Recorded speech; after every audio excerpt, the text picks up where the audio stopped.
cost of therapy. Yeah. Oh, yeah. And that can be a deterrent for some people. I mean, some people don't even realize that your health insurance covers it. Not for everybody. Like, there's a behavioral health plan attached to most insurances. Just checking into that. There's a lot of offices that offer sliding scale. So, maybe it's a $40 rate or it's a $60 rate, And some therapists will negotiate because we really do care. We're like, hey, let me see what I can do. Welcome to the Pulse Project. Pandemics had an effect on everyone, whether it's physical health, mental health, effects of being isolated, financial stress, and more. This project's designed to show you the resources you have available to help you move forward during these tough times. Welcome to the Pulse Project. It's been brought to you by Bank, Community Development Partnership, and Whitted Media.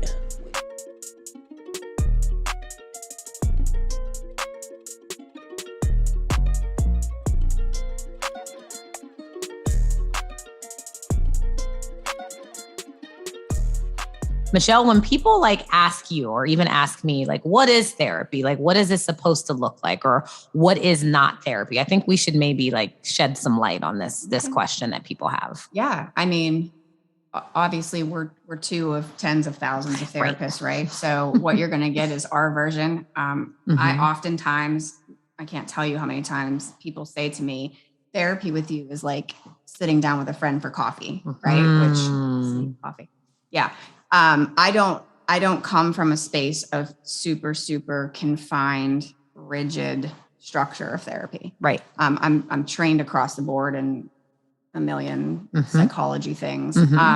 But for me, therapy is just, it's an open, non-judgmental, bring it to me. I'm going to hold this. I'm going to hold it for you. I'm going to help you hold it, carry it with you, no judgment. No holds barred for me. There's not, I don't have a specific thing. Colleagues of ours have said there are certain things that just make them super uncomfortable. I could share the stories. Right. This point. It takes a lot to render me speechless. So for me, therapy is just bring it. Let's sit down and just talk about it, you know? And if you can't do that in a therapy space, where else? Because I feel like the people that are coming to see us don't get that with their family or with their friends or with their significant other. They're looking for a non-judgmental, non-biased, safe space where it's like, oh, you're not shocked by my secrets? You're not going to say anything about that? You're not going to tell anyone? If they can't find that with us, I feel like we are kind of doomed a little bit. Well, yeah, absolutely. I mean, I think, I've been in therapy. I'm not afraid to say that. I've been in therapy off and on probably since I was 20.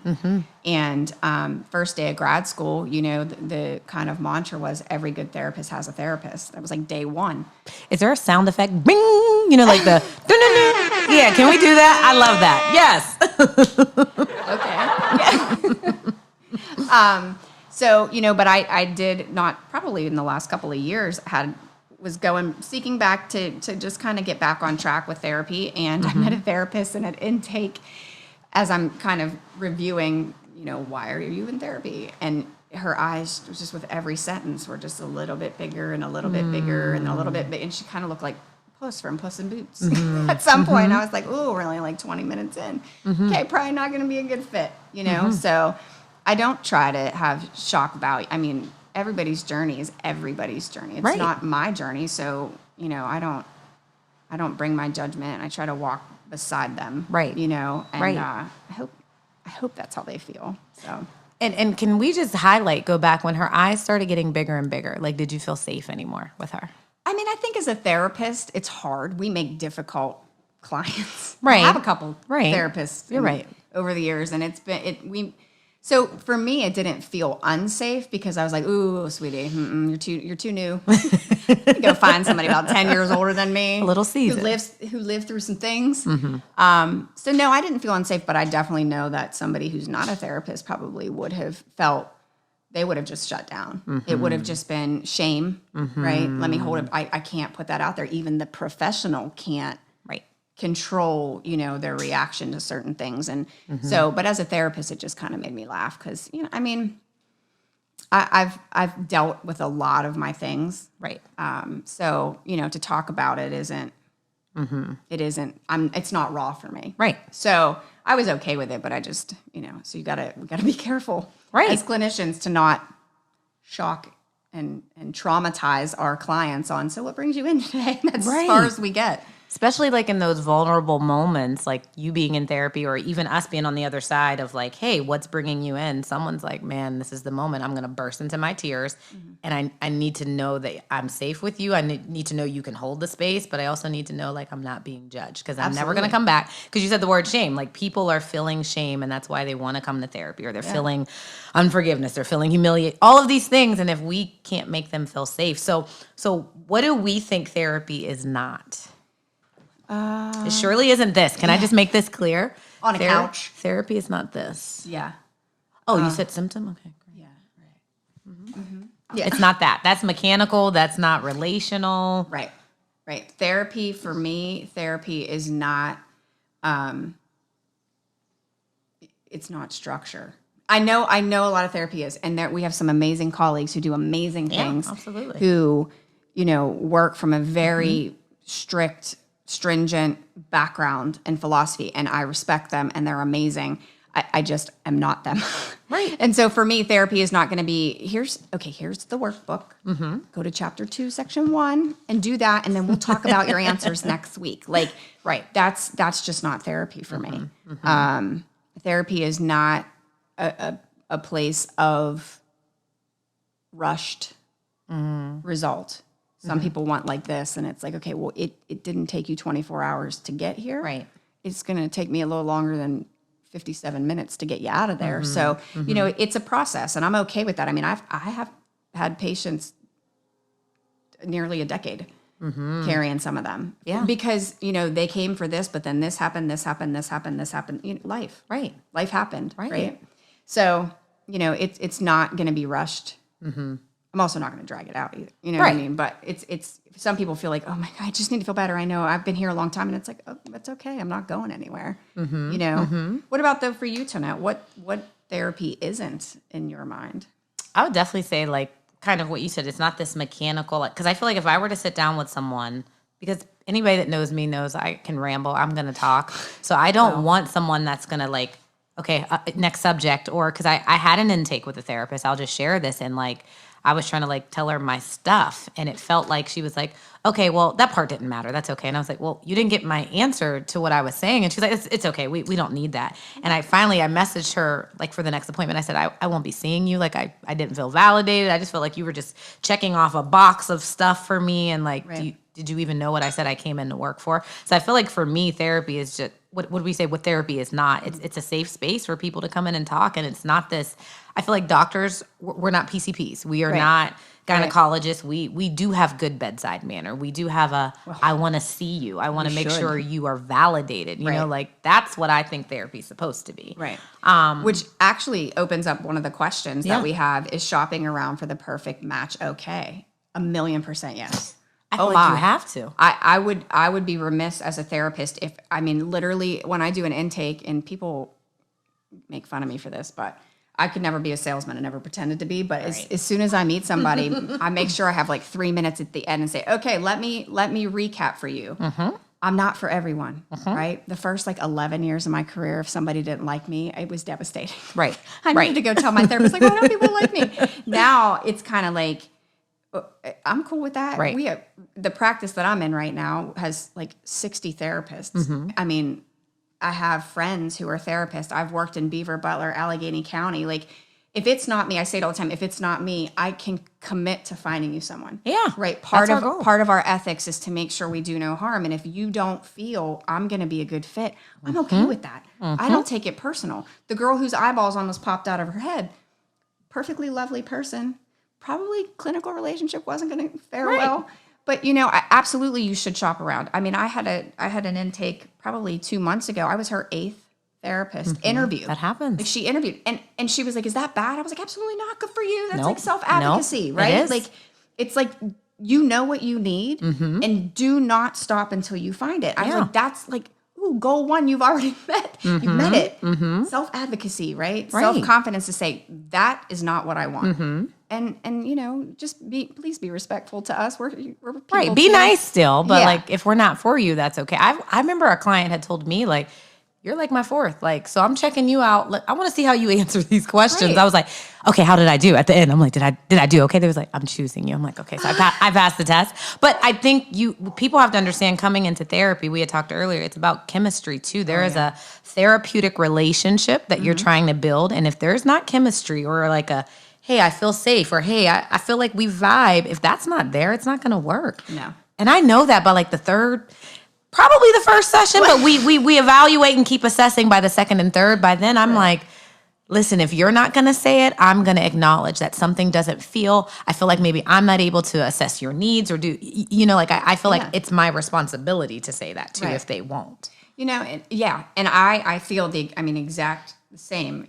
I just, because I do think some people get apprehensive to say it and they just kind of keep coming back. And I'm like, don't have therapy be like me on this side, you on this side, and we can't get through, right? Exactly. But I've also been encouraged in the past, which has stuck with me because it's a little bit invalidating as a therapist when I've gone for direction with a supervisor or a boss or a mentor and said, this just isn't going to work, right? And it's like, well, you should keep trying. I mean, at this stage of the game, I'm 43, old dog, new tricks. I'm pretty sure I'm gonna be who I am. You kind of know what you're doing. Yeah, you kind of know. I mean, I don't want to be a hindrance. Right. I can't. I'm sure I'm malleable, and that yes, there are definitely some clients where I can be a little bit more reserved, right? Because I know their comfort level is for me not to take extra care in certain situations. But then there's just me who, and I say it all the time, like if they met me at their cousin's wedding or at Target or they were dating a friend of mine, I'd be like the same exact person. I don't have a therapist hat that I put on, right? Like I'm the exact personality wise, for what you're better or worse. Yeah, I'm the exact same person everywhere. So yes, if you know in your mind what you think is going to help, and you see somebody and it's like, oh, that's probably not it. Just keep shopping. Absolutely. Shop around. And you need to know as a client or a future client, you have control in this process. Like this is your treatment. This is your care. You get to say yay, nay, let me think about it. That might work. That might not work. Like I don't think people realize with therapists or even with psychiatrists, hey, I get to say that doesn't serve me and that's not okay. And like, I'm not going to be in trouble or no one can make me. Like I feel like I've encountered that with a lot of people where they're like, can I speak up? You should. You absolutely. So I feel like therapy is supposed to be empowering you. And if at any moment that's not doing that, then I'm questioning what's happening in that environment. Absolutely. I mean, and I also think if you are encountering a therapist who doesn't accept feedback like that, like it's, again, respectful, I mean, I've been called every name under the sun but Michelle. So, and it's like, oh, you sound a little bit upset. Right. So, but I tell people all the time, like I'm learning still. I don't know everything there is to know, especially about somebody I just met. So if I have said something, nothing I ever say comes from a place of malice or judgment ever. Right. Never. It's never a malicious intent. I am very quick with my mouth. Yes, I'm aware. So sometimes it's like, ooh, pick the words back up again. Right. But also, call me out. I mean, despite what my face might say, I'm very approachable. I used to have this client who every week, like clockwork, had something that I had said to him the week before. And he would come into my office and he would grab this pillow I had on my couch and he would be like, all right, I have to tell you something. And then put the pillow up. And I'm like, what do you think I'm going to do? Right. Like, what does the pillow, I mean, if that feels safe, that's fine. I mean, I could just turn my back to you. You could want to send me a text. Right. And we can talk about it. But he wanted to verbalize it, but he also was like, please don't hate me. Please don't hate me. And I'm like, that would never happen. Right. Right. But every week. If you're coming at me every week, well, you should probably get a different therapist. Something's not happening. It's not meshing here. Have you not caught on to my personality? Like, you should probably see somebody else. Right. I'm just saying. Right. But I want to go back for a minute, Tonette, because when you talk about, shopping around or finding a therapist, we should probably let our listeners know how to get there. How do you get to a therapist? How do you find a therapist? Biggest question. I don't know about your inbox, and I have to apologize. I don't always check my inbox for people that are always in there. I'm not ignoring anyone. But so you can go on Psychology Today. Like that's my go-to for people. Like I usually, because I feel like that's the easiest. We're in the age of the internet. So I usually tell people to go on there and you can put in every filter you want, town, city, color of your therapist, the gender of your therapist, what you're looking for, down to the very issues and treatments and copays and insurances. But outside of that, like even just calling the insurance number on the back of your card if you do have insurance. And there's other ways too, Michelle. You touch on them. I mean, I think for me, we are from Beaver County, so it's small town living. I mean, we may not work in the county, but there's just this network of individuals. So you get to a space for so long, like working in Beaver County, we probably know most of the therapists. I wouldn't say all, but they're a vast majority of the bigger practices here. Or we've worked with them. Or like you, like if somebody needed something that I can't tell you how many times I get a text from Tonette that says girl, and that's it. And I gotta wait. And I'm like, oh, what is it? But if you meet somebody, like I said, I always, if it's not going to be a good fit, I alwaay offer to to help, here, right. I can give a little bit of heads up on these practices or these individuals. Here's, if you need a certain thing and I know somebody that does that certain thing, by all means, I will just give word of mouth referrals. Right. But like you said, call on the back of the card. Psychology Today is huge. And then, look at practice websites, look at bios. I mean, it can be a little bit deceiving, I think, sometimes with bios because it gets really like clinical jargon. You know what I mean? It's a little bit much. And then then there's some of it that's like, yep, I'm a therapist. That's me. Yep. Then you get like really good profiles sometimes too. People are like, are you lonely? Did you just get broke up or ghosted? Call me. And I'm like, see, that's who I want to talk to. That's my language. Don't give me all of the, I specialize in, and I love that. I appreciate that. I appreciate the education. But sometimes I think people are in crisis mode and are like, how do I find a therapist right now? And I think people just want something that seems streamlined and easy. I definitely think, one of the things to kind of highlight now, just like present day more than ever with COVID especially, the accessibility to therapy has just broadened beyond what I getting into this field could have ever imagined. However, with the caveat that broadening us and more people seeing therapy, there's wait lists everywhere. And that's, there is. It's, for me, it's like I try my best. It's like there's only so many hours in a day. And I'm like, okay, can I get them in here and do this and do that? And if you're willing to have a floating schedule, I can plug you. And it's, I do. When people ask me to take clients, especially direct clients, it's like, well, you have vetted them in some capacity. Right. So if you're calling me, then I know it's a very specific kind of client. So, and I try my best. But right now, and I hear that a lot from intakes. I've done a handful because, I'm one of the few marriage or couples counselors in my practice. And so couples are kind of like tapping at the door, like, let me in. Right. So when I get an opening, that's tend to where I tend to gravitate, just because there's so few people that do that kind of therapy. But, it is hard. Don't give up. There are definitely new clinicians coming into the field every single day. Absolutely.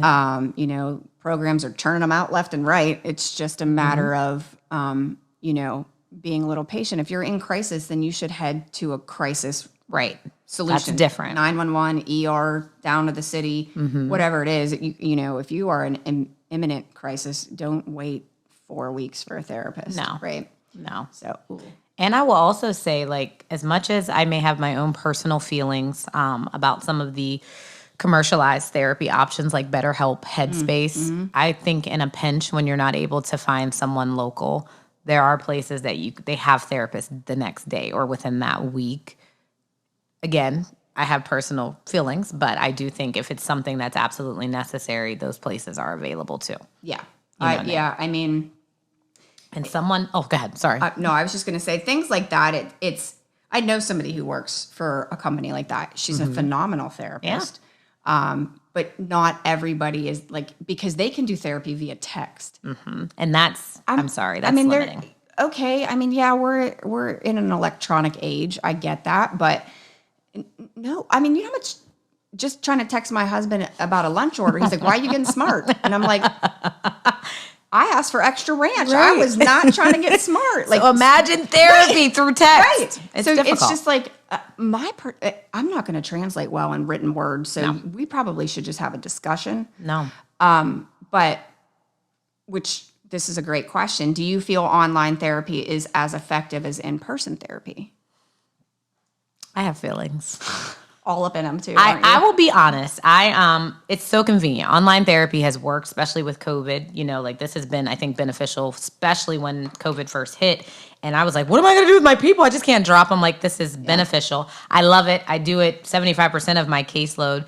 But I feel like tried and true in person is still, to me, the most effective form of therapy. But I do think I love online. You can still connect. You can still engage. You can still do treatment just the same. I think I personally love to be in person, and I love body language. I love to see I'd love to be like, hey, are you all right? You sure you need a hug? Things like that. Those are the things that I think I'm missing with the online. But I would say 99% of my people only want to do online right now. Yeah. Anyhow, so. I mean, for me, I guess in a more self-serving way, online therapy has just been a blessing because, you know, with schools being open and closed, and I have, you know, a lot of kids. And so just having that accessibility, I have kind of condensed my schedule a little bit without the commute. So I've added some appointments because I'm at home. Yeah. Now, unlike you with needing that connection, I don't need the...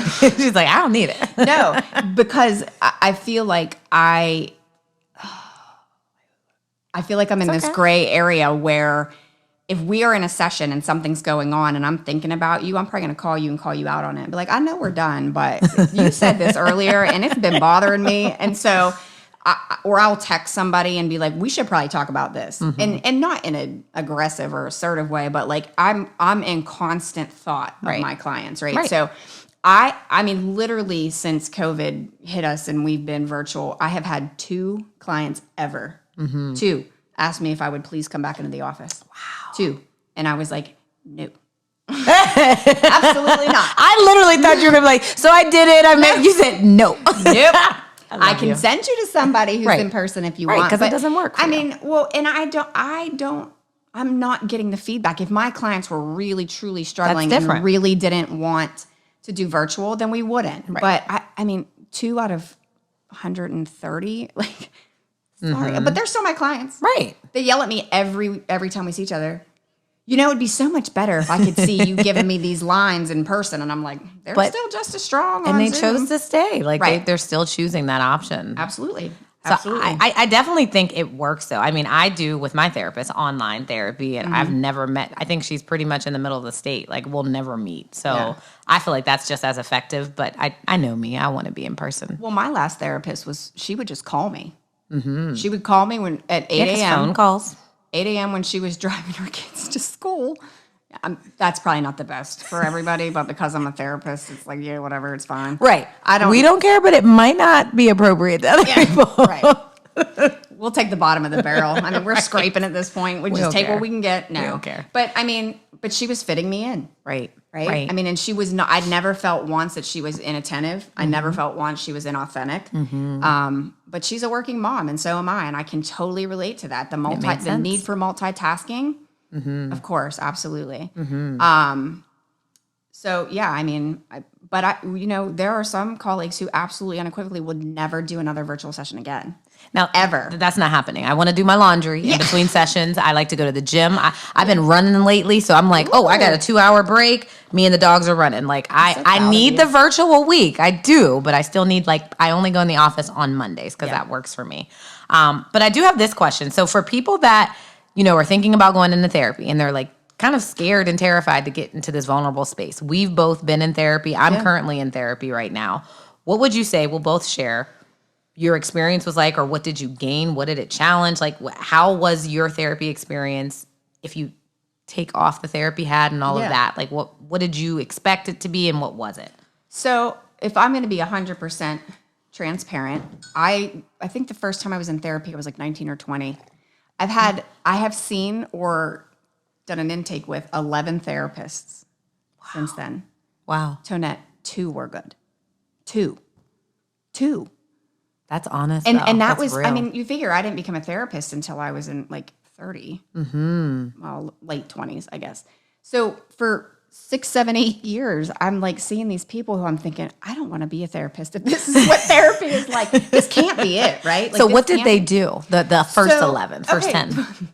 So first time I ever went to therapy, I went to therapy for treatment for an eating disorder. And I did my intake, and this woman who at the time was like 20, and the woman at the time was probably like 50, right? She's a little older than I probably would have initially chosen, but I called my insurance. They were like, call this practice. And, you didn't have internet bios back Right. 2 decades ago. So I go and I'm like, okay, here's where I'm struggling.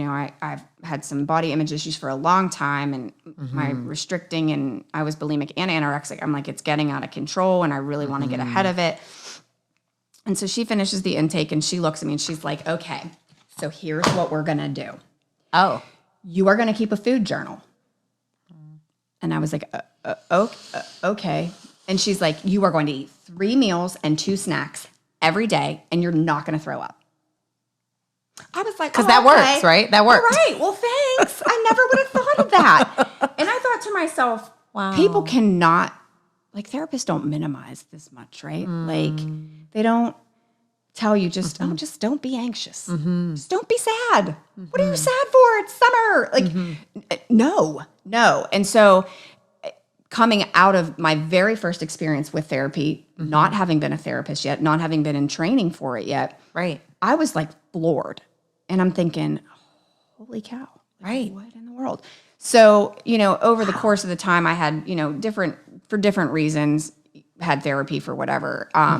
Then I went through a divorce about 14 years ago, and I started therapy then, and she was amazing. And the very first, as I'm talking, and it's like, I'm already a therapist. Like, so it's really hard.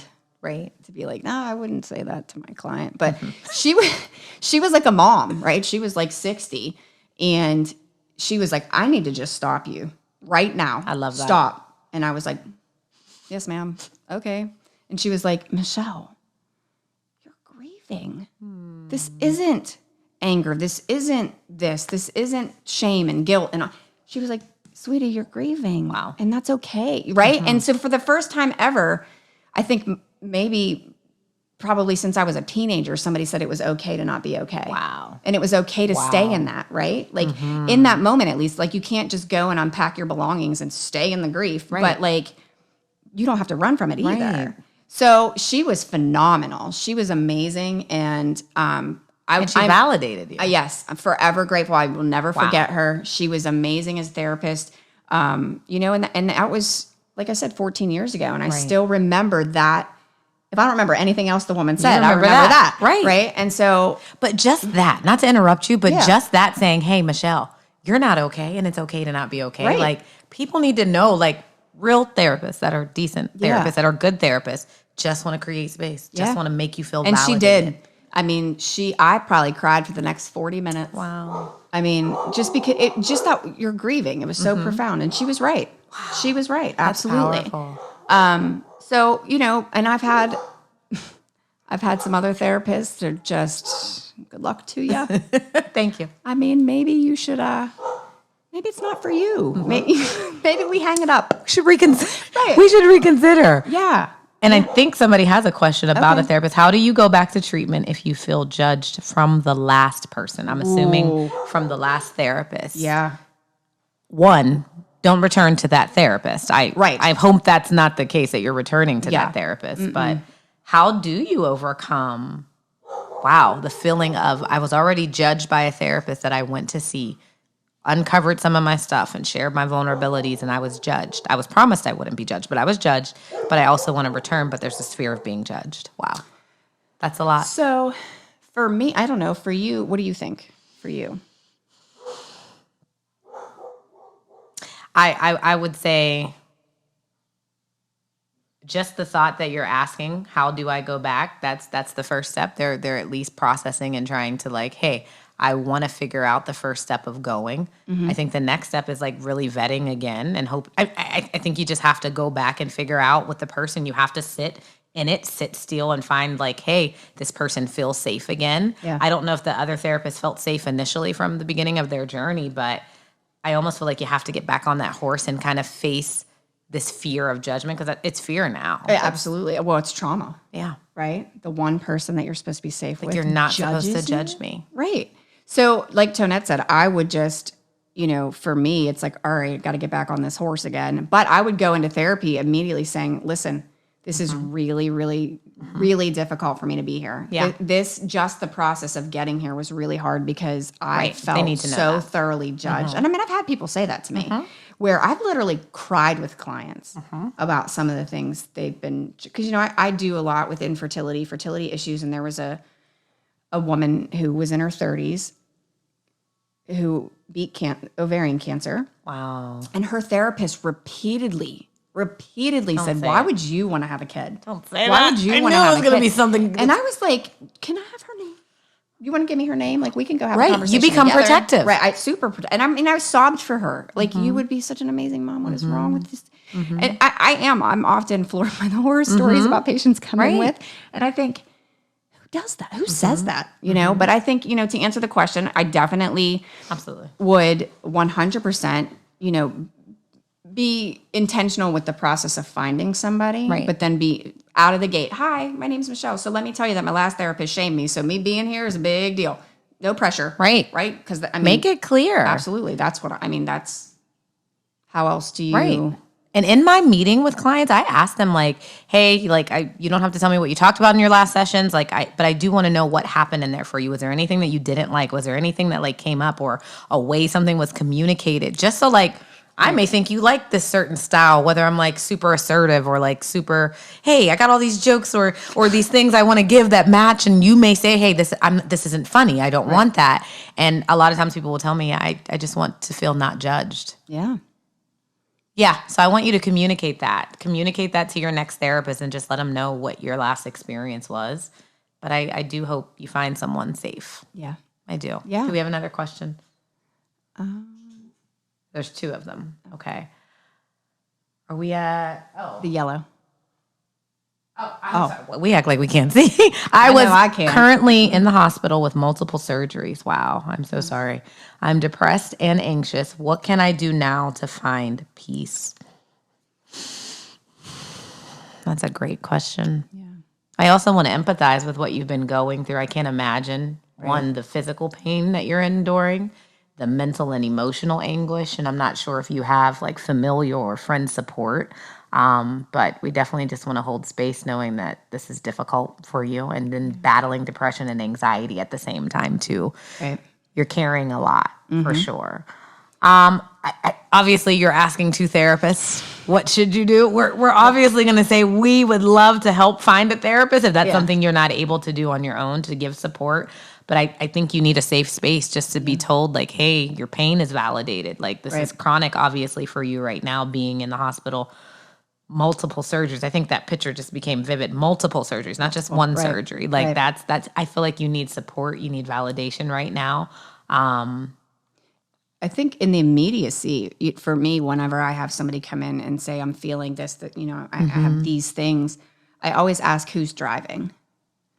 Who's driving, right? Is it your anxiety driving? Is it the depression today? I mean, it could be 20 minutes from now, the answer could be very different because, I mean, we could be fine. And then, maybe you're coming in, your nurse is going to check on, to the question from the hospital, your nurse is going to check on you and you're a little anxious now. It's like, oh, but then you're kind of like left for a little while and left to rest. And if you're by yourself feeling down, right? So asking who's driving in that moment, there's a lot of self-check that goes into therapy, right? We're just an hour of Literally. right? It's like an hour a week or an hour every other week. And so there's a lot of temperature check. Like, how am I doing? Like, what do I need right now? And so, for anxiety in the immediacy, grounding techniques are great, right? 5, 4, 3. I literally live by the 5, 4, 3, 2, 1 game. If you don't know that, well, it's not a game; it's a technique. Sorry. I mean, it can be. Yeah, it can be a game. I mean, Tonette, do you want to tell them what the 5, 4, 3, 2, 1 is? Yes. Listen, I do the 5, 4, 3, 2, 1 when I'm just feeling overwhelmed. I always explain grounding like this to my clients too. Like if you're feeling super anxious, I feel grounding says, hey, my anxiety is like at a level 10. Just trying to get it down to a 6 for maybe just the start. And then if I can get it down to a 4, down to a 2, and like I feel clear, I've deflated the balloon a little bit. So 5, 4, 3, 2, 1 is like you're hitting all of your senses. You're looking 5 things that you can see around the room, 4 things that you can touch. And I'd literally be like, hey, I need you to touch them because you need to feel that in your senses. 3 things that you can hear, 2 things that you can smell, and then 1 thing that you can taste. And typically 60 to 70 seconds or so, you'll start to see like, hey, my attention has been directed somewhere else briefly for a moment, and doing things like that over and over again. And there's more than just the 5, 4, 3, 2, 1 technique. You obviously also don't want to rush that. No, you don't want to be like, I see the light fixtures, I see the grass. You really want to like focus and become present, because that's the whole thing. You're not present, and we're trying to get to that space. Yeah, definitely. The 7, 4, 8. Explain that to them. You breathe in for 7 seconds, hold for 4, right? And then you try to exhale for 8. Some people don't have the lung capacity to get to 8. Like 6 might be all right, but right, do what you can, because we don't want anybody passing out trying to deep breathe. Trying to redirect blood flow, because when we start to like really get anxious and hyped up, our body's autonomic system doesn't care about anything. It doesn't care about your senses, your limbs, your function. It's like, okay, heart, brain, and lungs. Everybody disperse. That's all we got to work on, heart, brain, and lungs. And that's why when people have anxiety or panic attacks, they oftentimes talk about the room coming, like closing in or blacking out. It's because your autonomic system is like, whoa. Right. So breathing, I always encourage my clients to find cold.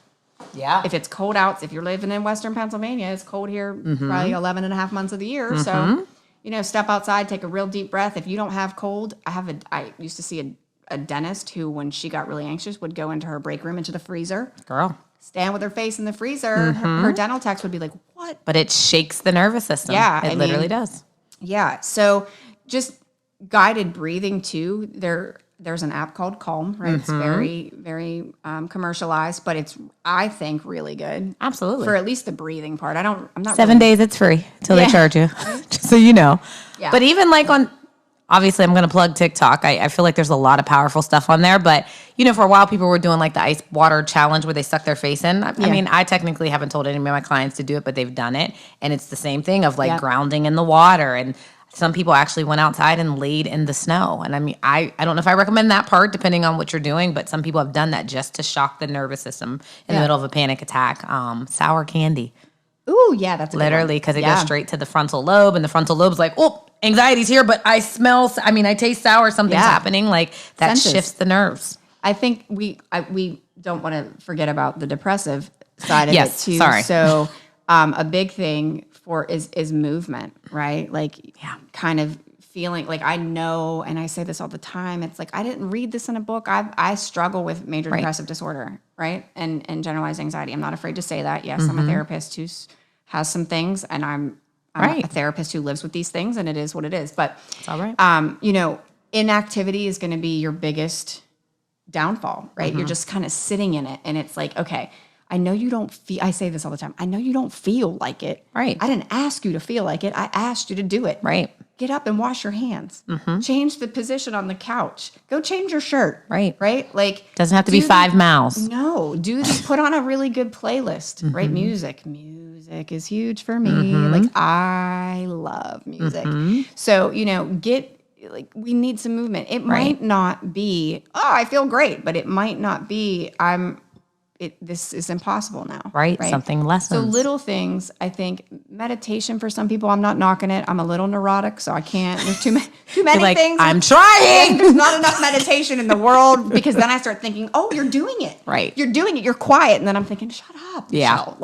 Michelle. So definitely, like Tonette said, find a therapist. I mean, is that biased to say? Is that biased to say? Find a therapist. That's what we are encouraging, though, for sure. But definitely. Even another plug, like this is, I guess I'm the entertainment therapist, but do you remember on Grey's Anatomy, whenever they would, someone would pass away, the patients, they would say 30-second dance party. Remember, we've done that at the office. Like, we're having a rough day, 30 seconds. And I mean, no one feels like dancing, no one's celebrating, but we're like, my body needs to move. Like, that's another, I think it's cute to try and do. I agree, though. Like, before all of the shutdown and virtual, in our office, there were 5 of us that used to meet in one hallway, and we would 30-second dance party. Let's get it started. It was like our locker room. And we got it too. We put on some jam. 1, 2, 3, go. Right? Yeah. I think another powerful thing is, because I've been trying to teach myself, even as a therapist, because I think a lot of times my goal is to fix. Let's hurry up and solve it and resolve it. Sometimes I think what's also powerful, especially being laid up in a hospital with multiple surgeries, just sitting in what you're feeling and acknowledging it. Like, man, I am depressed, and I don't have to be afraid of it. Yeah. I'm acknowledging that this sucks, man. This is hard. This feels awful. Hopefully I won't be here long. Hopefully I don't stay in this place, and hopefully I do find the support that I need. But I'm here, and this is my reality, because I think sometimes we try to escape the reality too. Yeah. It's okay to acknowledge this is not okay. Like you said earlier, it's okay right now that I'm not okay. Yeah. And I'm searching for peace, searching for answers. And I think the other key for me, I can only speak for myself, is that, like, I think I just said it, that I'm an anxious therapist. I'm an anxious mom. I'm an anxious friend. I'm an anxious wife. Like, I'm an anxious person. Like, and you would not be able to tell that knowing her, because you're cool as a fan most of the time. Like, you would not be able to know that. Well, thank you. I mean, I've done this for a long time. I've done it for a long time. Yeah, no, but I mean, even when I'm down, like, I don't, most people wouldn't know that. Like, I don't, I feel it. I mean, part of me, for me, is chemical, right? So it's this chemical depression that it's like my brain just gets wonky on me sometimes. And it's like, yeah, I'm down, but like, right. I say it all the time, like, I got stuff to do. Like, I don't got time. Like, come on, get in the backpack. We got to go to work. You know, so so I hope we answered that question. Yeah, right? I hope so. And I think they had said when they get out of the hospital, if we scroll back, that they plan to get a therapist. I think also inbox one of us, and we can help walk you through this too. To be able to, like, help with resources, because Michelle has a few you had mentioned earlier, and I do too. So if you want to inbox either of us, this is Michelle Butcher. I am Tonette Whitted on Facebook. Yes. That way, like, we could actually, like, help, and maybe not say it all over the Facebook Live, if that's just to protect your privacy and things. Well, also, I mean, I think the follow-up question or extension question was, you know, the cost of therapy. Yeah. Oh, yeah. And that can be a deterrent for some people. I mean, some people don't even realize that your health insurance covers it. Not for everybody. Like, there's a behavioral health plan attached to most insurances. You know, just checking into that. There's a lot of offices that offer sliding scale. So, you know, maybe it's a $40 rate or it's a $60 rate, you know. And some therapists will negotiate because we really do care. We're like, hey, let me see what I can do. Yeah, I've never been one to say, I firmly, wholeheartedly have always believed money should not be the reason people aren't getting help. Right. So, you know, I mean, there are churches that oftentimes offer free counseling. That's not always necessarily from a Christian perspective either. Right. You know, I think people think, oh, if I go to church, they're just going to preach. And it's like, not necessarily. No. You know? And again, you have control in that to say what you do and don't want. Yeah. And HSA accounts. I think people don't realize that too. The health savings accounts. I know clients that's all they use for therapy. Yeah. They don't use any of their own funds too. Right. So pre-licensed clinicians who've been trained but are just trying to get therapy hours, you know, they have them pretty much at every practice, right? You got to start somewhere. Yeah. So those clinicians who are perfectly awesome colleagues, soon to be colleagues of ours, who, you know, like I said, at 40, 30, 40, 50, $25. Right. I had one girl who was $25 starting out. So it's a matter of being able to, you know, just have that resource and know that thing is, like, those things are out there. Right. Calling the practice directly and saying, hey, do you know, my insurance is going to be this much. I don't think I can do that. Do you have anybody who's an intern or pre-licensed that I could, you know. Literally ask that question. Absolutely. Because I'm pretty sure majority of practices have those interns that, you know, for a cheaper fee. Sorry. Yeah. We have a question. I think we have, that one right there. Have either of you provided therapy to anyone that you have known previously? What are your thoughts about it? Okay, do we have anybody from my practice listening to this? Because I don't want to say yes and get I'll fired. answer because I don't work here anymore. I don't want to say yes and get fired. I've actually seen people who I've accidentally known, like, ooh, yeah, you're that person. Curses. Like, dang it. I didn't know. If I didn't know him before, I will say I definitely have in the past, and it's not something I will do anymore. Yeah. There's a reason.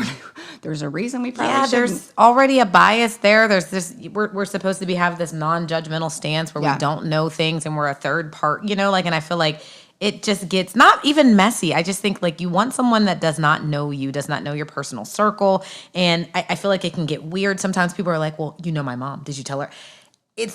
I don't want to deal with that, and I just feel like it's unethical too at this point and stage of our career. Like we know better. Well, yeah. I mean, like I said, one I had known years and years prior, but like very not like not intimately known. It wasn't somebody who was in my inner circle. It was somebody I knew in passing in a real random way. And then the one time I did an intake and I was like filling up, looking for an appointment, went to run the copay, looked at the address and was like, ooh, my kids are in that school district, so we should probably talk about that. And we did, and I didn't know these people at all. I didn't even know their kids at all, but I was like, you're probably going to see me at a football game or at a basketball game or, and actually just saw them at a choral concert last week. So, because that happens too. Yeah. That's normal. And I gave them the option, like, I don't know you personally, but you're going to see me in the community. So you're going to have to make a decision. And they stuck it out. And when I saw them the other day, we just kind of made this awkward eye contact and just kept on walking. I didn't even say, hey, I'll see you next session.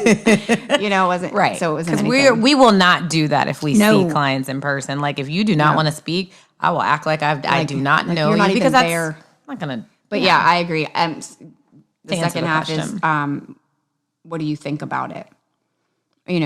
Have you seen somebody and how do you feel about it as you get further into your career? This was a big topic of conversation when I was in my doctoral classes. What do you do if you're in a town of 300?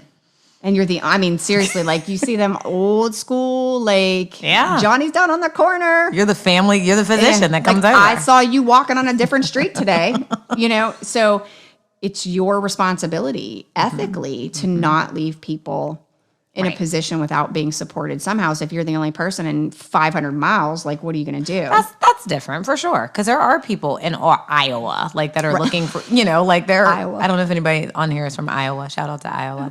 Iowa. But if people need treatment, and we need to make sure that's provided if we cannot refer out. Right. But I also think if you're talking about around here in particular, there are more than enough therapists. Yeah, I think that we have enough to go around. Yeah.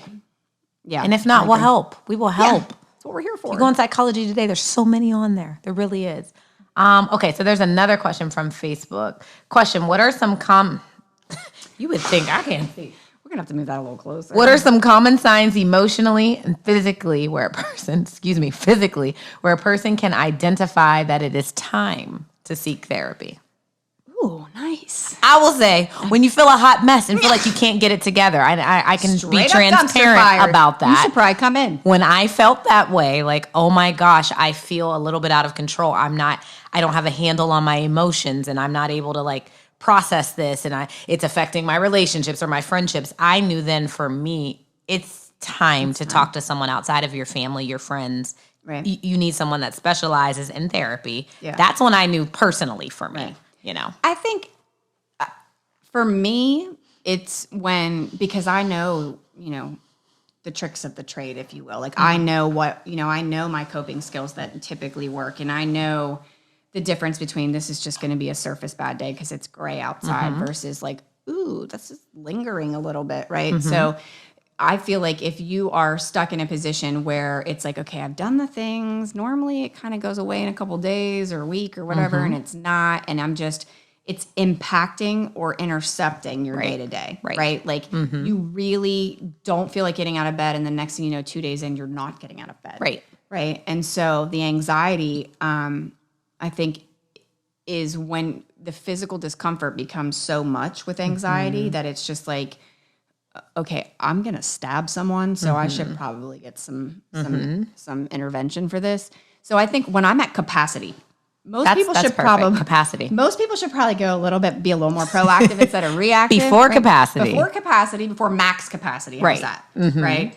So I personally think everybody should be in therapy. That's just my opinion. But I think for that, like, because I think you used the word earlier, self-check. Like, I think at some point we all need support with whatever it is. And therapy doesn't always have to be for the big, bad. I think people think I have to be literally, like I said, a hot mess. No, sometimes you just want clarity on an issue, or you're just like, I just want to talk. Right. And not be interrupted. I know. Well, I mean, and I think I have one client I can think of constantly says to me, I know other people have it way worse than me. They should take this hour. And I validate them in that moment. Like, I hate that because your stuff is significant. Well, I was like, that's what I'm like, so it might be a big deal to me that, I don't know, it's going to rain today. And for you, your cat might have died, right? Like my big deal and your apples and oranges, like we don't compare. Like I'm not going to let you compare because whatever you're coming into me with is afflicting you. Right. Sure, other people might not be afflicted by that, but that's not their journey and they're not this hour. Right. You know, so nothing's too big, too small. Definitely not. Right? And I think when we know when we're operating outside of like our baseline level of functioning, like you said, like if I'm sleeping in the bed too much or I'm more irritable as of late, like I think be curious and open to be like, what's happening? How long has this been going on? Right. I've been doing this since last September and it's still May. Something's happening then. I can't sort through this, and I just want someone to help me sort through that. I think that those are kind of like tall tale signs too. September to May, you are a hot mess. Well, and not me specifically, but just if it's going on that long, like you kind of need to. Should have been in therapy 6 months before that. So 6 months before, Tonette said, do it 6 months before. Yeah, she said, don't wait till you get to capacity. If you start to feel, because I think with anxiety specifically, when you said like when the physical symptoms become so overwhelming, like I think I always remember you saying in my office one day that anxiety literally feels like you want to jump outside of your skin. You know, people feel like it's itchy, scratchy. Your head feels like it's on fire. You have brain fog. That's like tall tale signs too of like, whew, I'm more than just overwhelmed. This is like beyond me now. Those are definitely signs to like, might want to go on Psychology Today. I'm going to keep plugging Psychology Today for you. Are you an influencer for them? Right. Matter of fact, they owe me some money. You should probably be going on to TikTok about Psychology Today. 2 birds, 1 stone. You could be a millionaire and by the hashtags. Next week. Ooh. I'll be the Psychology Today therapist. There you go. You know, you never know. I think we got another. Yes. What do you do when a family member relies so much on you? I want to be supportive, but taking care of them is draining me mentally, emotionally, financially. One word comes. Oh, we're gonna say it together. Ready? 3, 2, 1. Boundaries. I knew you were gonna say boundaries. Yes. I'm all about, I tell people all the time, I got a vault of scissors and they're all pretty and different color for all the people I've had to cut out, right? Boundaries. You set boundaries for yourself, not anybody else. When you set boundaries, you're the bad guy.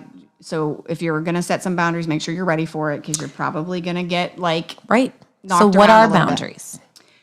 Boundaries are setting these lines and you get to write the narrative of that line, right? You set these lines and say, I'm okay until this point. Right. It's from this point on that we're probably, I'm no longer going to be financially responsible or financially contributing. I can help you with your electric bill, but other than that, like, no. I can help you for 3 more months. Or a month or a week or no, I'm done. Like cut people off. I mean, that's for everybody's own situation. I think it's not super different. Cookie cutter, but I think I'm all about some boundaries. I love boundaries. Are saying like, hey, I support you, I love you, I care for you, but like I also that doesn't work for me. Right. If it's hurting me and it turns into people pleasing, because a lot of people who are people pleasers usually have issues with boundaries, right? Just do whatever you want, even though I'm like really resentful inside and I'm mad at you now, but I still said yes. Like learning how powerful no is and that you're not mean for saying no. How many like people have you encountered? I can't say no. Oh, and you know what I say? Stop lighting yourself on fire to keep other people warm. Stop it, right? I'm not saying, you have to like disown somebody, never speak to them again, but you can put a little distance. If we can't have a relationship that's non-transactional, I'm not sure I want to sign back up for it. Like if you are only coming to me for things, Right. like we might need to reevaluate, right? Because not only is it depleting, right? It's like emotional vampires, but it's also... You have such colorful language. I love it. I'm trying not to swear. She really is colorful. I'm trying. It's all these swear words that are just compounding. They're like right to here. Pretty soon we don't got much time for Michelle's gonna have to sign out and go like swear in a pillow or something. Then I'll have to come back. But then it is only one-sided. And then how do you have an actual relationship when it's just you taking care of one person and you can never come to them? Right. Right? We all know people like that who just take. And then you're like, oh, can I talk? They're like, no. Right. No, I'm sorry. I got things to do. Right. Sorry. And you're just Right. like, okay, I see Right. you. Okay. Noted. Right? Noted. So set the boundaries. And it's okay. You're hearing 2 therapists tell you right now it is okay It really is. to set the boundaries. There is nothing wrong with it. Don't let somebody guilt you. Well, that's your blood relative. So what? Right. It just doesn't serve that person anymore, but it helps you. But Right. how can you pour from an empty cup? Like my cup is literally almost empty, which means I may get thirsty soon. So I can't give Michelle water that I don't have. Well, it's supposed to be coffee, but I can't give Michelle water that I don't have. My cup needs to be filled before I can pour into your cup. Well, see, it's one thing to say one time, I'm definitely going to give it to her. She's struggling. But every time I sit next to Tonette, it's like, I'm dehydrated. hey, give me that little, can I get a sip? Yeah. Get a sip? It'll be like, no, after a certain point. There's kids in high school. Can I get some gum? And I'm like, I got one piece, so you didn't get my gum. Right? Same thing. Emotional, like pouring, same thing. You're not getting any of my gum. I'm done. Exactly. Yeah. And I think when it's family, because I think you were saying it's a family member, it is a little bit harder because like these are people you love and you feel like you don't want to let them down. You don't want to disappoint them, but you also teach people how to treat you too. Yes. If I keep telling you, yes, I've essentially told you that it's okay to just take, and I don't need anything. Like I'm okay if you don't supply my needs you're essentially telling people this is okay for me when it's actually, you said it's draining you mentally, emotionally, and financially. Well, and I mean, are we just the now enablers too? You're not doing, are you really doing any good at this point? Right. I mean, I get every circumstance is different. And I certainly don't want to imply that, just cut them off. They can work for themselves. I mean, maybe they can't, but let's find other resources then. Right. Like don't keep enabling. This is really profound in the field of addiction, especially, not my background, by the way, but it's being able to, strongest boundaries you'll probably set are in that field. But yeah, I mean, empower the person. Look at it from that point. I'm going to empower you to do for yourself. Absolutely. Going back to the original questions, what does therapy do for you? Empower the individual to make their own decisions, what works for them, what doesn't work for them. Every therapist you meet is going to talk about boundaries. Ooh, yeah. Well, they should. I mean, I don't know. Yeah, I mean, if they're not, I'm questioning practice, but they should be talking about boundaries, even like boundaries with work, boundaries with your own money stuff, boundaries with how you allow your significant other to whatever. Like there's boundaries in every aspect and every like wing of our life that we have to acknowledge and set and adjust. Not everything's a free for all. No. It's chaos. Yeah. Right? Like it becomes chaotic. Even work. Like I don't answer unless it's an absolute emergency. My people know she's not answering that phone call before 9. I'm up at 4:30. You're not contacting me at 5 o'clock in the morning. Ooh. That's a boundary. I don't work on weekends ever again. That's not something I do unless I've decided to. If you have friends that are overwhelming to you, sometimes I've told my clients like, hey, wait a minute. If you're not ready to answer the phone, wait a minute. Give them an opportunity to find a resource. And then when you feel emotionally ready and have the capacity, then you can call back. That's even a boundary. Being able to say, I don't have to always be available every single moment of the day. The pause is one of the best boundaries. Literally. Pause Literally. it. Just, I'm gonna let that sit on red for a minute. Like I'm gonna go over here and wash my hair. Right. Or pet my dog. I'm not texting you back. Right. You have to wait. Right. Wait a minute. And it's just like figuring that out. Like, and that's what therapy can help do too. It can. I think is there 2? How do you find the right therapist? What feeling should I get or what should I look for? I got this feeling. I don't know what that just hit inside my bones. Is that Justin Timberlake? Yeah. So to be honest, I feel like for me, I'm speaking personally and as a therapist, I would want a new person that comes in. I want them, I feel like a lot of my clients always say at the end of the session, man, you seem really easy to talk to. Like, it was easy to just come in here. I feel like some of them feel like they're just chopping it up with me sometimes in the first session. Like, you just let me say all of that and I cried, and I'm like, oh, it was horrible, but like, it was really good to do that with you. But then they also felt safe. Like, I feel like those are the things I'm looking for, that someone gave me space to talk, didn't interrupt me, allowed me to say my stuff without judgment, also provided safety, and it felt like we had some chemistry. Yeah. I mean, I think it's like one of those things. It's almost like when you know, right? I'm usually not on time very much. I really do. I mean, I make a strong commitment for it. It doesn't really work. Right. So when I'm like, before I'd be like flying out to the waiting room, like, come on.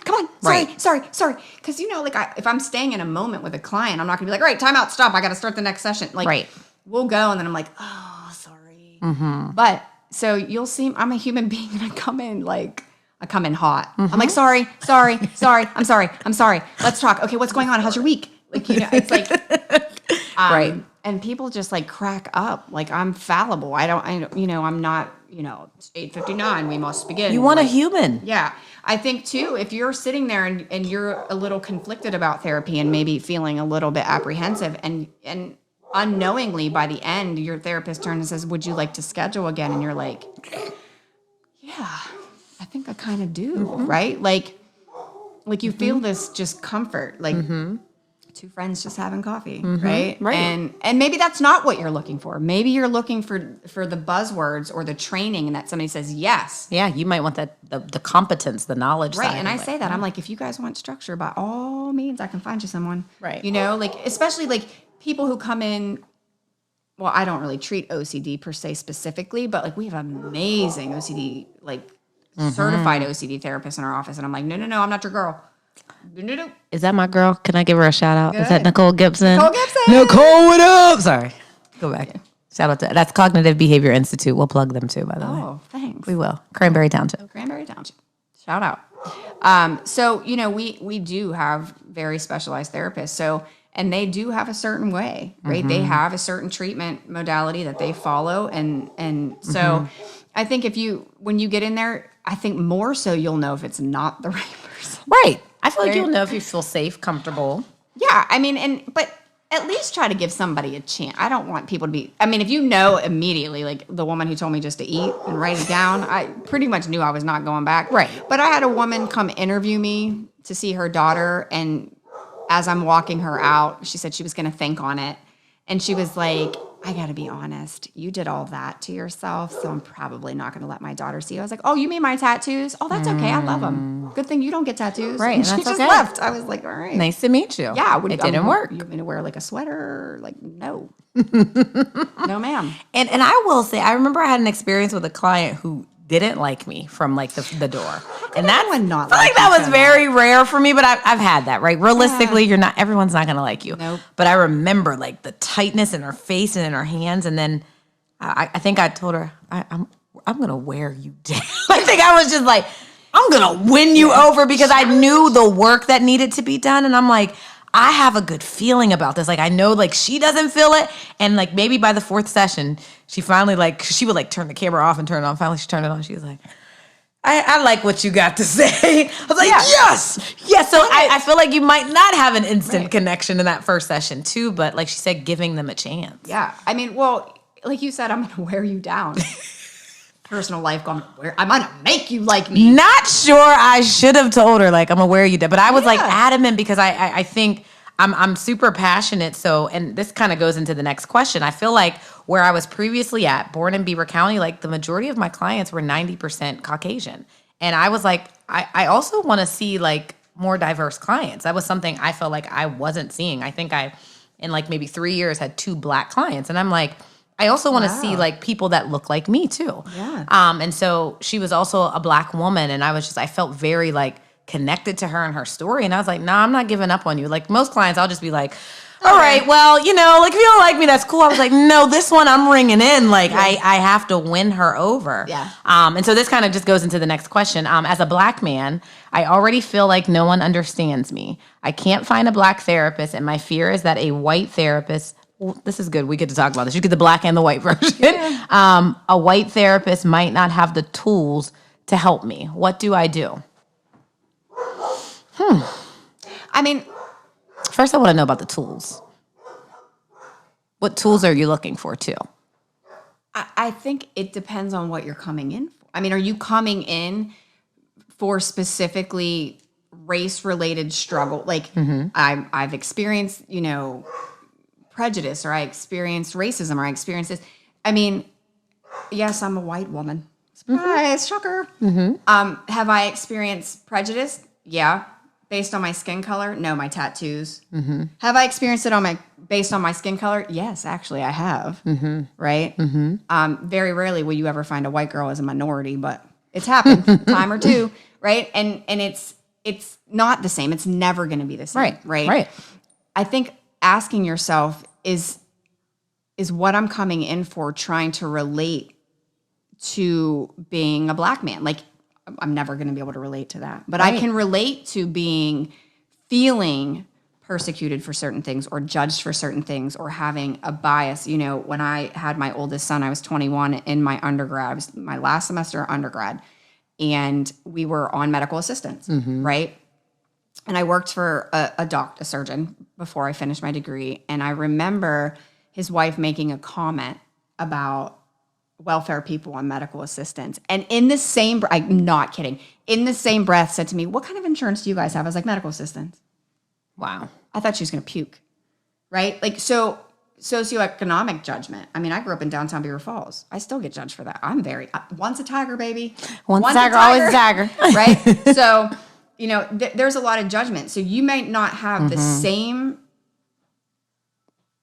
experience, but we're human beings.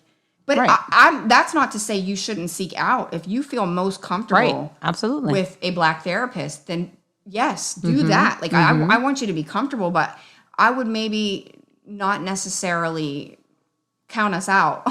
As white folks, count us out, right?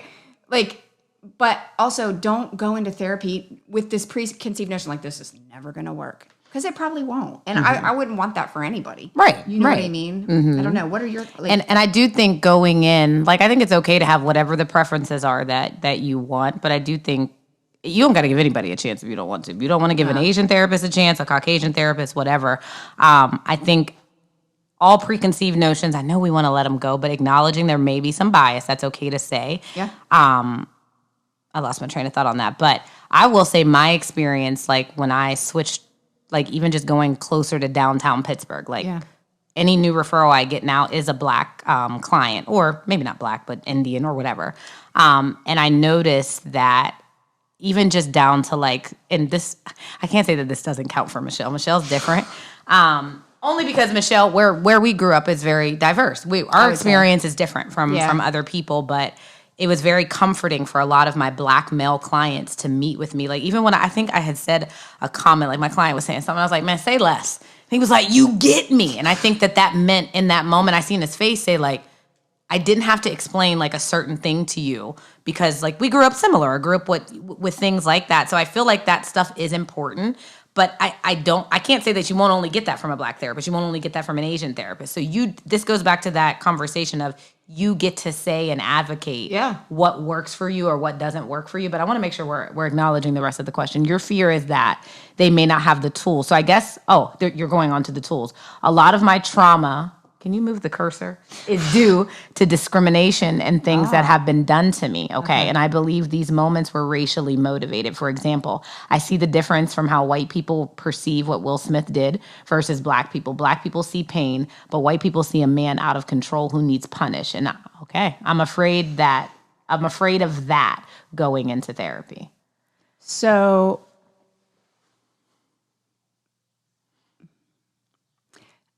I have a lot of thoughts about Will Smith. I'm glad he did it, right? I mean, I'm what? I'm not. No, not glad in the sense that I want to promote violence. I'm I'm glad that he didn't just sit by, right? I mean, yes, it could have been handled way different. I'm talking theoretically of addressing, Right. please do not speak to my wife like that, right? This could have been a side conversation, did not have to be a whole show your ass of course. display, right? So initially, Right. that was my like, all right, defend your woman. Yeah, do it. Some of us don't need a man to do that, but it's nice to know that they're there to do it. Like I got a big enough mouth that I'd probably get my husband beat up a lot if I said the things I want to say. But then I started reading body language and looking at Jada almost like, are you going to do something? People hate Jada. Right.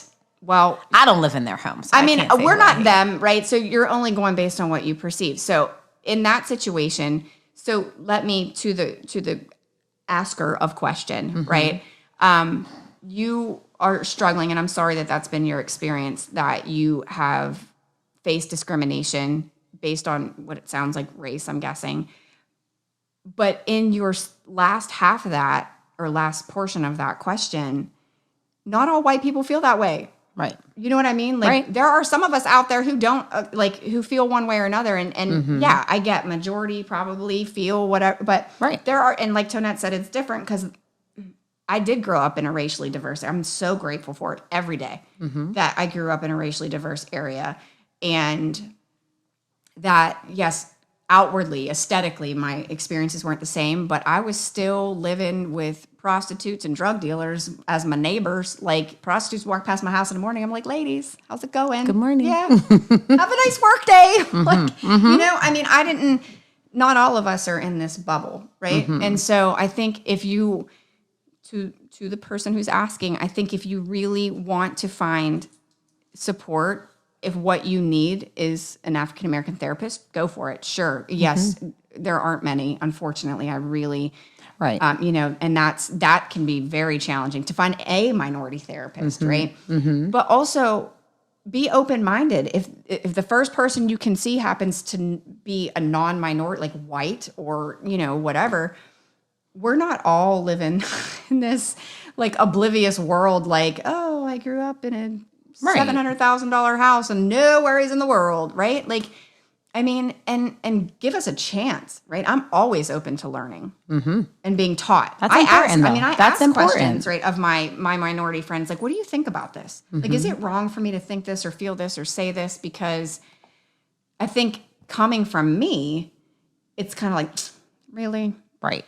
But it's like, I know you think just because that I don't have a little bit of, I tried your shoes on at least. Maybe not in the same way, but yeah, I don't know. That's just my take. And I think I might be controversial. But that's okay. This is like healthy discussion. Yeah. I honestly think, because I too don't know the shoes of a black man, but I do know the shoes of a shared black experience. I think with you beginning in therapy, it probably is best to have a black therapist to even feel safe to address, you know, not even just your hurt and trauma from white people, but also whatever biases that you may have that you carry too. Because if you were to meet with that white therapist, that may be that barrier you never get past. Like, I'm here, but I don't like her. Or I'm here, but I feel, like, I feel like if you cannot feel safe in that space, because I'm here because I'm working on racial trauma, but all I see in front of me is a therapist that looks like people that I don't feel safe with, I wouldn't recommend it. I would recommend, and like you said, if you need help too, inbox us. We will help you find the therapist that you're looking for and feel comfortable with.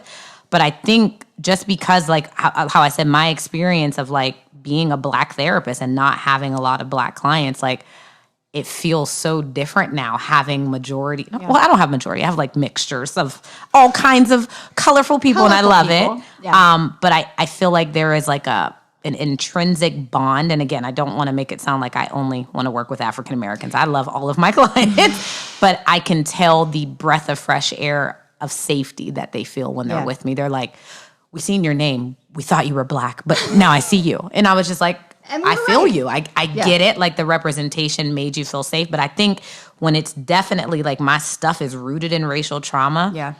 Well, also, I mean, just to kind of add to that, you definitely don't want to just go out on a limb and try a therapist. And then they're racist. Like, you don't know it, or dismissive about your experience. It's like, oh, come on, people don't really act that way. Like, yeah, they do. Right, or all lives matter, and then we're in a fight or something, you know? Like, and I know we're hitting hot button topics, and I don't know if we're allowed to do that on the Beaver County Resources, but I get it. But I think also if it's someone who is a part of the LGBTQ community, because I am, a therapist who also identifies as Christian, I've had clients who are like, nah, I'm cool.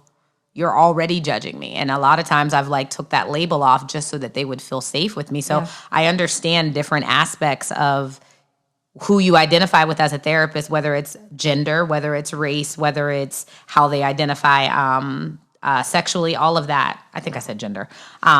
I think that those are factors we do need to acknowledge, and whoever you feel safe with is who you feel safe with. Right. I mean, I do think it does. I mean, there are some male therapists who don't want to see a female, or vice versa, or female therapists who have been really traumatized in a way that they just would not see a man no matter what. Absolutely. And there could be, and I know amazing male therapists. So I mean, it's what works for you. Absolutely. Like I think, at least for us, hopefully all of our colleagues, our goal is to make sure you are supported in every capacity. At the end of the day. Yes. At the end of the day. At the end of the day, yes. And I think I keep using the word safety. We just want people, to feel safe. And that's why we just had this discussion tonight, to just normalize, like, this is a safe space here on this. Obviously, this is a virtual world, but therapy can be safe with the right people. And it actually can work for what we think therapy is, to confront your stuff, to deal with your stuff, to sort through the complex pile of mail that's piled all the way up here and you don't even know how to sort through it. Like that is what I believe therapy is, finding safety to heal, ultimately, And just, I always joke with my patients, but in a real serious way, hand it over. And for 57 minutes to 65, depending on the session, I'm going to hold it for you. Just give it to me to hold. That's what I'm here to take it and hold it, and I'll be gentle with it, or I'll slam it and stomp it, whatever we need to do with it, but unburden yourself for this hour. Absolutely. With me, right? Feel the space that you can just. Right. But there's so many things we could talk about when it comes to therapy. So many. I feel like we're going to keep doing this. We're going to keep having these discussions. But we definitely love the questions, because I feel like, we had our own stuff to bring out, but we love to hear from you guys and what your questions are. So even after this, if you have more, go to the Beaver County. Is it the Beaver County Resources? CountyResources.com. That's not my voice. That's his. I don't know. BeaverCountyResources.com. I need that to be clear that I am not that deep. Are there any last? Did we miss any questions? We did not. Okay.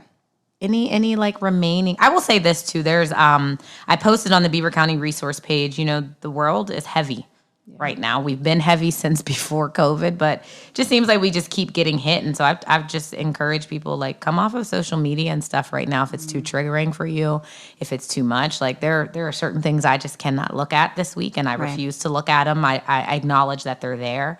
But there's no words to heal some things right now. And I think we all need to just be taking care of ourselves as much as we can right now. Yeah. I mean, this has been a particularly heavy, best word I can think of, week. And, I feel like there's a lot of news and media topics I just didn't bring in, or patients didn't even want to bring in a session, because sometimes, and this is really important for the listeners to know, is that sometimes we're human beings going through a lot of world stuff with you. COVID was a big one. It's I'm going through it with you. I'm home too. I ain't seen my friends in forever either. You know what I mean? So we're human beings, and sometimes it's just white noise. We just look at you and say, there's just nothing I can say, but I'm going to sit with you in it. Right. Because it's that profound. It's not because we don't know. It's just really that it's that heavy that we're yep. Yeah. I mean, I feel like I feel that all of a sudden, right now, it's just heavy. It's just that heavy. And it's I don't necessarily know that, COVID or whatever is going on in the world, when we're all exposed to that. So it's just I'm feeling it as Michelle the person as much as you're feeling it as my client. I'm not Michelle the therapist who's oh, let's get through it. It's no, I mean, I've cried every day. Right. So yeah.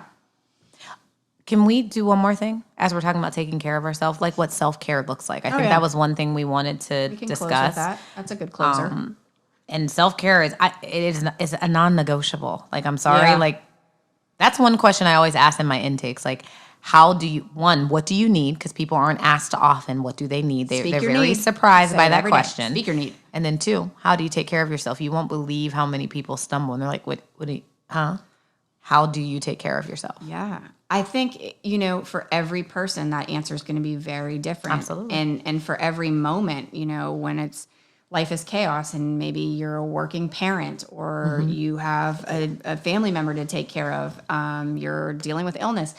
I think that there's this preconceived notion that self-care needs to be hours and hours and hours and hours. And sometimes that's great. Sometimes I want to lounge on the couch and watch Netflix or go and Zone out. sit outside in the sun and I'd say read a book, but that would be a lie. But for other people, right, they might want to.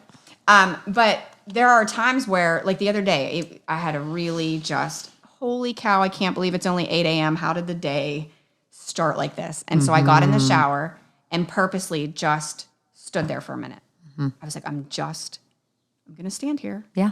And the water's hot. And I'm going to reset and I am not going to let this day eat me right now because I have patience until 6. Right. So it's like, it's just, again, it's that internal mindful check-in where it's like, and I just kept saying, Michelle, what do you need?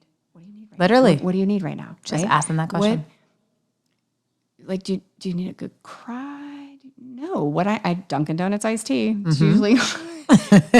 But I mean, for other big things, like I love to run. It's been a huge outlet of mine since my divorce. I started running as a way to just kind of channel emotion, and I hate running with people. I don't.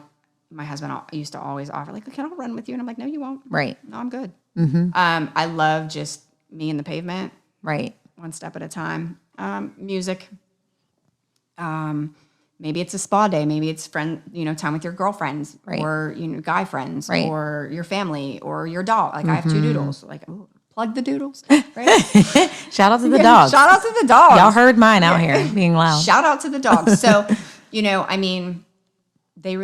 dogs help release oxytocin. They do. They do. They literally do. Yeah. Happy hormones, right? They do. Yeah. Love hormone. Petting your dog for 15 minutes of Oxytocin. self-care. Yeah. Like giving a hug for I do this to people who don't like to do physical touch. 15 seconds of hugging, release that oxytocin. Yeah. Yes. Hormone chemical. Self-care, it's what works for you, but you have to get the proverbial tool bag of it because, right now if somebody said go run, I'd laugh at them because I'm like, yeah, no, dude, I'm tired. Right. Like my self-care for I might be ashamed to say this. The last 3 weeks, obviously, I go to the gym 5 days a week. I feel like when I don't, I can tell I'm a little off. Like that's a part of my self-care routine, praying and those things. But literally, I have checked out from the news. I'm a person that reads the news every day. I think Ukraine wore me out so bad that I have not looked at the news in the last month and a half. I wouldn't. I haven't. And I've been watching the Johnny Depp trial.